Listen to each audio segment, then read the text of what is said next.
This is Big TV. Big ideas for small government. No more policing the world. And equal rights for all. Special privileges for none. Hello, America. Time to wake up. This is your wake-up call from the Jeffersonian Whig ranting on thoughts constitutional and what's wrong with America and how to fix it. Today we're going to talk about a word you don't hear very often, plutocracy. Isn't that strange? Now, most people, when they hear Jeffersonian Whig, they know it's a small government guy, right? Because a Whig is a small government guy, and that's who I am. I don't want that government bigger. And I defend the free market, absolutely, very strongly, and private property rights. So you don't hear a word like plutocracy from what we traditionally call the right. That's usually leftists talking about that. Well, did you know Jefferson? He was right. He wasn't any fan of plutocrats. He wasn't any fan of letting the rich and the powerful run the society.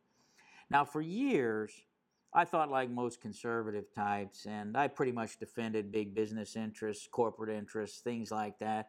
Because what's the alternative? Government? That's not much of an alternative, is it? But for 100 years now, we've been dealing with this problem of massive corporate influence, what the progressive era used to call trusts, and what they called the trust problem. This is how Teddy Roosevelt, Woodrow Wilson, go back 100 years in American history, very important to them to try and deal with this problem. If big government were the answer to the plutocracy problem, it would be solved, right? Because we've never had a bigger government in the history of the United States. But we've never had a worse plutocracy problem either. Our disparity of income and wealth is greater than what it was 100 years ago when the so-called progressives set out to solve this problem. Again, I said I was skeptical about this, and I typically didn't look at the problem in much earnestness until the great Bush-Tarp bailout of 2008. At that point, I finally understood the French Revolution and why they chopped off Marie Antoinette's head. I'd still chop off Goldman Sachs' head, wouldn't you? I'm sure. How do you give a bailout to the very people who caused the problem? Remember the Titanic? What are the Titanic rules? When the ship hits the iceberg, it's children and women first. That's the law of the sea. And the captain goes down with the ship. We follow anti-Titanic rules.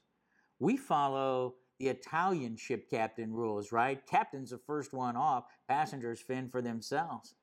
That's the way we do bailouts now in America. That's just a small tip of the plutocracy problem. There's never enough money in Washington, D.C. until the rich and powerful need it. And then there's plenty, right? I won't even get into the issues related to the Federal Reserve and when Ben Bernanke can pop $2 trillion into an economy. It didn't go to you, it didn't go to me, or the man on the street. Who got that money? And it's a lot of it. And we can't even audit it. We can't even account for who gets the money. That's a plutocracy problem, people. How do you fix that? Not easy. Not easy at all. Here's an idea. Rather than cut the taxes top down, why don't we start cutting the taxes bottom up? Let's abolish the income tax under $100,000. I'm not advocating a tax increase on wealthy people, but I'm at least acknowledging what's been called the Warren Buffett problem. This is where Warren Buffett notices, a billionaire how many times over, and he notices that his average tax rate, his income tax rate on average, is higher than his secretary's. She is paying more of her income on average in taxes than the billionaire Warren Buffett. Now that's a problem, right, people? We need to face up to that problem. It has two solutions. One is to raise Warren Buffett's taxes. I oppose that solution. I'm a small government guy. Jefferson would oppose it too. He's a Whig like me. The other solution is lower the taxes of the secretary. Duh, we didn't think about that. Wow, that's something interesting. I wonder why Warren Buffett didn't propose that as his solution. That's job one.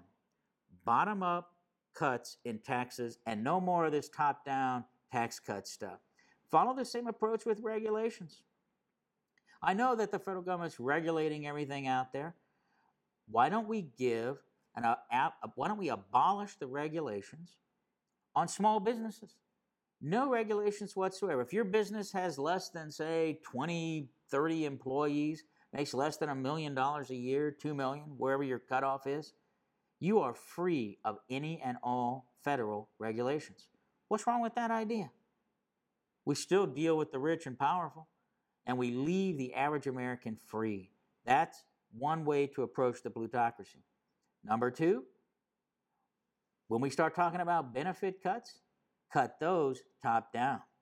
So if you make over $1 million a year or 2 million, wherever you're going to draw the line, then you get no benefits whatever from the federal government. No Social Security checks, no pensions, nothing, nada. This at least deals with the plutocracy problem from the two ends. We can start shrinking the government, which is the ultimate answer. When governments are small, the plutocrats have less power. There's never been a society on earth in which the rich and powerful didn't run the show. That includes ours. That includes the Soviet Union. There is no magic solution to that problem other than Jefferson's brilliant answer: make governments small. And that's the last word, and that's my advice from a Jeffersonian Whig. Wake up, America.